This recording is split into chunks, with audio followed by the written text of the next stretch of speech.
자, 안녕하십니까. 범호 2동, 3동, 만촌 1동을 지역구로 둔 문화복지위원회 소속 남정호 의원입니다. 본 의원은 올해 제262회 제1차 정례회를 통해 재정 건전성 강화와 예산의 효율적 운용에 대해 5분 자유 발언을 하였습니다. 당시 발언을 통해 정부의 재정 축소와 더불어 2020년 이후 수성구 세입의 지속적 감소와 재정 안정화 개정의 기금 재원 감소 등 본격적인 재정 위기에 대비해야 함을 말씀드렸습니다. 실제로 올해도 전년도와 마찬가지로 정부의 대규모 세수 감소가 발생하였습니다. 최근 발표된 기획재정부 2024년 국세 세수 재축의 결과에 따르면 약 30조에 달하는 대규모 세수 부족에 따라 지방자치단체 보통교부세 또한 4조 원 이상 감소될 전망입니다. 지난해 유례없는 7조 원의 감액 이후 연속적인 교부세 감소에 따라 지방의 재정 타격이 불가피한 상황입니다. 세수 감소와 교부세 감소로 인해 SOC와 같은 사회 공공서비스의 예산 축소가 우려되는데 우리 수성구는 특히 공공시설 신축, 증축 및 기타 대규모 사업에 따른 재정 운영의 어려움이 예상됩니다. 주요 투자 사업의 심사 제도인 지방재정 투자 심사 결과에 따르면 수성구는 2018년부터 현재까지 88개의 사업이 모두 적정 또는 조건부 승인되었으며 전체 투자 심사 사업 중 건립 및 건설 사업이 59개였습니다. 그 중에서도 도로 건설을 제외한 약 20억 이상 신규 시설 사업이 49개를 차지하였습니다.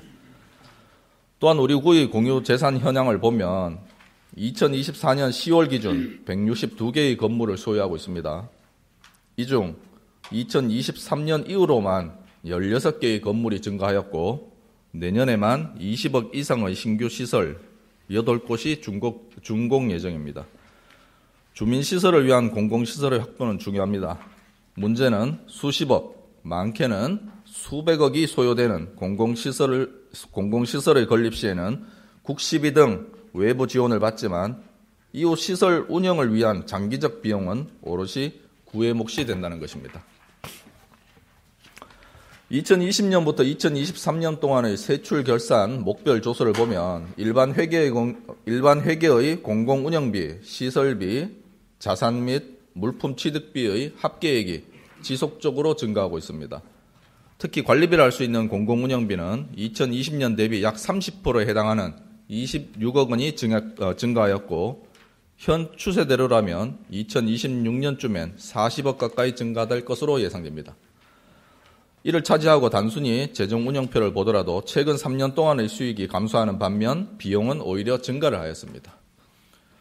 우리 구는 이러한 장기적 지출 발생 요소를 감안하고 건립사업과 재정계획을 수립하고 있는지 염려스럽습니다. 수성구 중기 지방재정계획의 중기 세입 전망을 살펴보면 2029년까지 지방교부세와 국시비 보조금 등 이전 재원이 매년 증가할 것으로 전망하여 계획이 수립되어 있습니다. 실제로 이전 재원의 규모는 불확실해지고 있으며 청사 건립에 따른 기금 재원 마련과 수성 행복드림센터 및 연호지구 연호 공공주택지구 행정수요공간 조성을 위한 지방채 발행 계획 그리고 관광 명소화 사업 등 대규모 사업에 따른 재정 부족은 예정되어 있습니다. 본 의원은 이러한 재정 위기 속에서 수성구의 장기적인 재정 대책 방안을 확인하기 위해 질문토록 하겠습니다. 첫째, 수성구의 인구 감소와 세입 감소 추세에도 공공시설, 신축, 증축에 따른 시설비와 운영비가 지속적으로 증가하는 상황을 앞으로 어떻게 해결해 나가실 건지 답변해 주시기 바랍니다.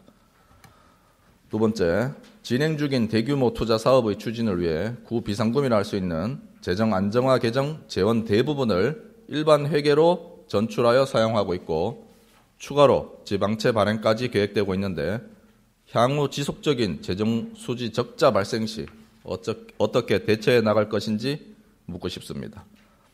끝으로 중장기적으로 우리 수성구의 재정을 어떠한 방향으로 확보하고 운영해 나가실지 말씀해 주시기 바랍니다. 이제부터는 우리 수성구도 적극적인 재정 위기에 대비해야 합니다. 단순히 외부 재원의 확보라는 방안을 넘어 재정 혁신을 통해 비효율적인 예산 운영을 개선해야 합니다. 재정 운영의 근본적인 개선을 통해 우리 국민 모두가 행복한 수성구를 꿈꾸며 이상 질문을 마치겠습니다. 감사합니다.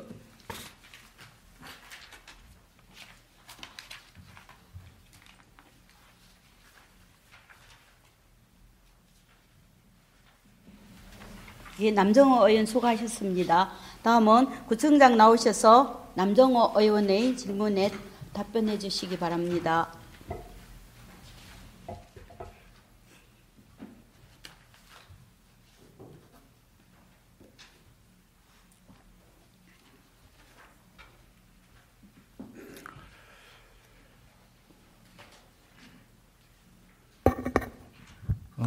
남정호 의원님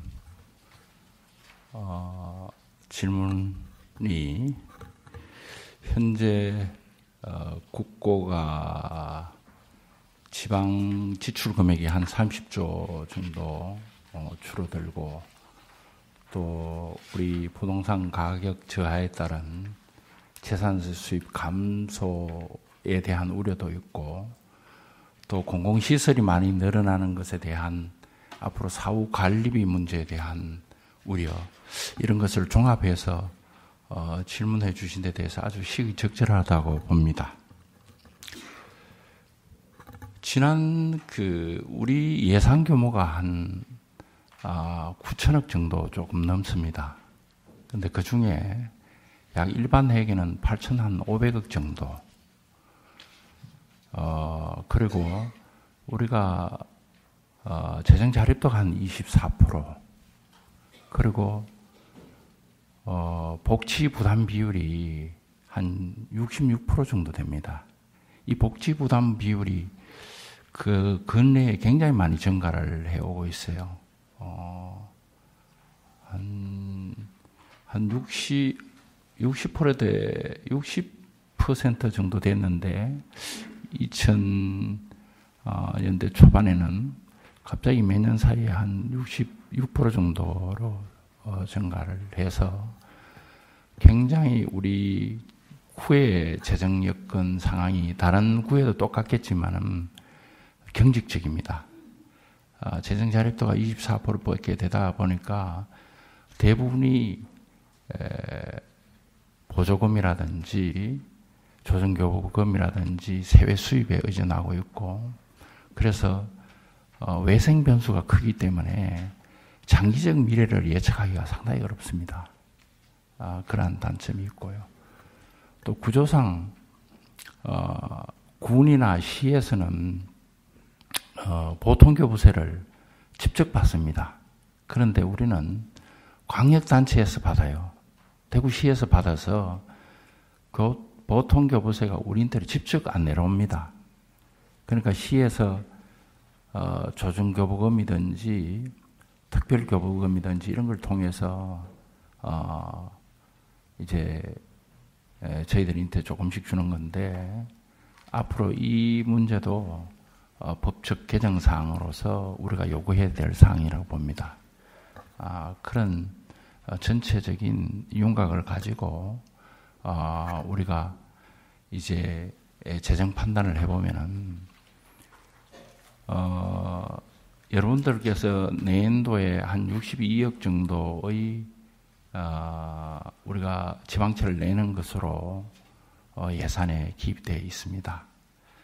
이것은 내년도의 예산의 세입 규모 불투명에 대한 담보적인 성격을 띠고 있습니다.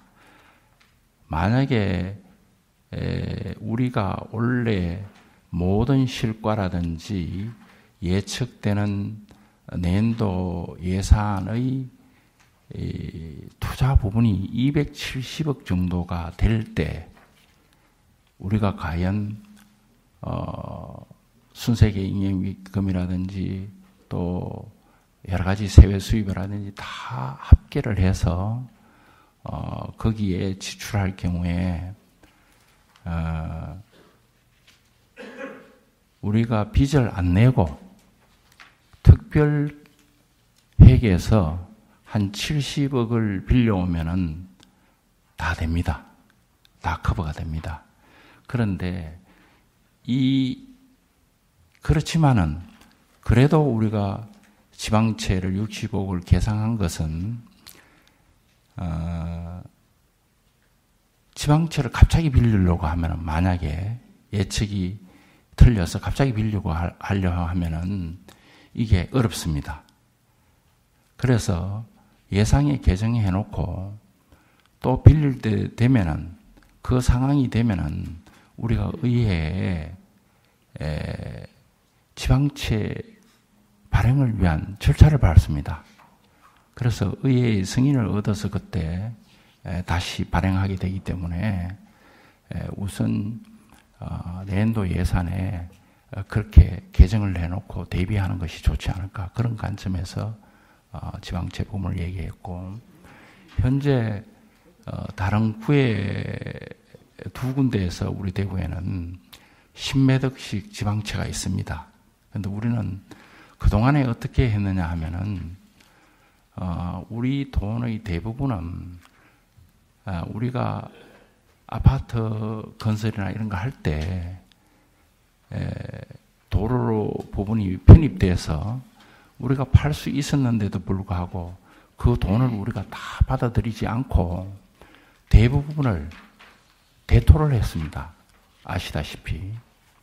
그 대토를 왜 했느냐 하면은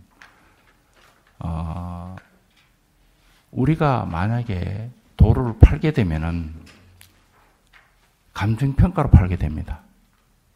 어떻게 보면은 우리 주민들 감정에서 보면은 손해예요. 그래서 덜한길 부근에 우리가 대부분의 땅을 집중해서 구입을 하면서 땅을 서로 교환한 겁니다. 그 민간개발자가 그 땅을 사서 그 땅 산 거를 감정평가를 하고 우리 도로도 감정평가해서 감정평가끼리 교환을 했기 때문에 상당히 우리에게 유리한 구조입니다. 그래서 대부분의 구입을 하고 리모델링은 대부분이 국비로 했습니다. 그래서 우리의 자체 투자비는 그게 들어가지 않았어요. 굉장히 우리가 볼 때는 그것이 미래의 담보가 될 것이라고 보고 사업도 추진하면서 미래 담보가 될 것이라고 봅니다. 그래서 총 2020년부터 계상을 하면 2023년까지 약 2,500억 정도의 자산 규모가 늘었습니다. 특히 건축물하고 토지 부분에서 그렇습니다. 그래서 그렇게 봤을 때 우리가 자산적인 측면에서는 굉장히 양호하다. 그렇게 봐주시면 되고요. 투자 부분에서 아까 말씀드린 대로 내년 추경 말까지 270억의 투자를 우리가 감내한다고 할 경우에 지방채를 안 내면은 균터케이크에서 70억 정도를 차입을 하게 되면은 우리가 추가 이자 부담 없이 커버는 가능합니다. 그럼 2026년도에는 우리가 170억 정도 투자할 거로 생각을 하고 하게 되면은 거의 커버가 될 것으로 예상이 됩니다. 그런데 경상경비적인 측면에서 우리가 보면은 약 2,790억 정도 예정을 하고 있습니다. 여기에서 대부분이 한 90억 정도가 매년 마이너스 난다고 보면은 순세계 잉여금에서 보통 커버하고 약 50억 정도 순세계 잉여금의 투자금으로 순세계 잉여금이 보통 한 100억 정도 평균 플러스 되는데 거기에서 충분히 커버가 좀 가능하지 않겠는가 그렇게 생각을 해봅니다. 그리고 추가적으로 2026년 이후에는 현재 예정된 투자 규모는 그렇게 많지 않습니다. 그래서 장기적으로는 투자 규모를 좀 줄이면서 만약에 예측과 달리 투자 수요가 발생하면은 순기 연장을 해야 됩니다. 조금 늦게 시작하고 스케줄을 좀 늘려가는 방향으로 재정을 운영할 계획입니다. 그리고 또 우리가 이렇게 보면은 재단의 운영비가 한 200억 정도 됩니다. 1년에. 그리고 폐기물 관리하는 데 한 보통 300억. 그 다음에 시설 관리하는 데는 한 140억. 시설 운영하는 데는 한 90억. 이렇게 정도 됩니다. 그래서 이런 것들을 다 커버하고 하기 위해서는 앞으로 남중호 의원께서 말씀하셨다시피 우리의 경상경비를 일단 업무 추진비라든지 교육비 일반 쓰는 부분을 올 내년 예산에도 많이 줄였습니다. 그리고 또 앞으로 제1차적으로는 재단의 경영 효율화를 위해서 지금 분석을 하고 있고 내년에도 집중적으로 경영 진단을 해서 이 조직에 대한 근본적인 변화를 시도할 겁니다. 그게 특히 우리가 주민들께서 욕구가 분출하고 있는 상태입니다. 현재는 첫째 체육시설, 또 각 동에 동사무소만 하나 둘 수는 없지 않습니까? 여러분들도 아시다시피 동사무소의 확장, 그리고 주민 커뮤니티 센터, 그리고 각종 문화 요구하는 도서관, 이런 시설들을 건립을 안 할 수가 없습니다.